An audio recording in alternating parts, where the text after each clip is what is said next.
ইতিহাসের স্বর্ণাক্ষরে লেখা হলো এক নতুন অধ্যায়, বাংলাদেশ নারী ফুটবল দল। এই নামটাই এখন গর্বের, সাহসের আর স্বপ্ন পূরণের প্রতীক। প্রথমবারের মতো এশিয়ান কাপের মূল পর্বে জায়গা করে নিয়েছে বাংলাদেশের মেয়েরা। 2026 সালে অস্ট্রেলিয়ার মাঠে গর্জন উঠবে লাল সবুজের গর্বিত কণ্ঠ। 2 জুলাই ইয়াঙ্গুনের মাঠে মিয়ানমারকে 2-1 গোলে হারিয়ে তাক লাগিয়ে দিল বাংলাদেশের বাঘিনীরা। এই জয়ে এক পা এগিয়ে রাখে তারা এশিয়ান কাপের দরজায়। এরপর গ্রুপের অন্য ম্যাচে বাহরাইন ও তুর্কমেনিস্তান 2-2 গোলে ড্র করলে চূড়ান্ত হয় বাংলাদেশি চ্যাম্পিয়ন সি গ্রুপের। ম্যাচ শেষে হিসাবের খাতা বলছে 6 পয়েন্ট নিয়ে গ্রুপ সেরা বাংলাদেশ।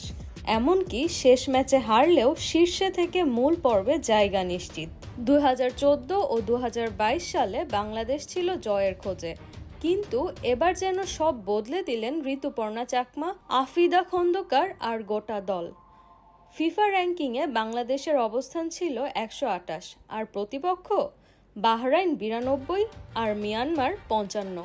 36 ধাপ এগিয়ে থাকা বাহরাইনকে 7-0 গোলে উড়িয়ে দিল বাংলাদেশের মেয়েরা, আর 73 ধাপ এগিয়ে থাকা স্বাগতিক মিয়ানমার তাদের হারালো 2-1 গোলে।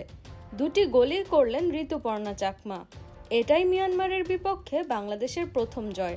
বাংলাদেশের মেয়েরা প্রমাণ করে দিয়েছে লাল সবুজ শুধু রং নয়, এটা জয়ের প্রতীক, এটা ভবিষ্যতের আলো।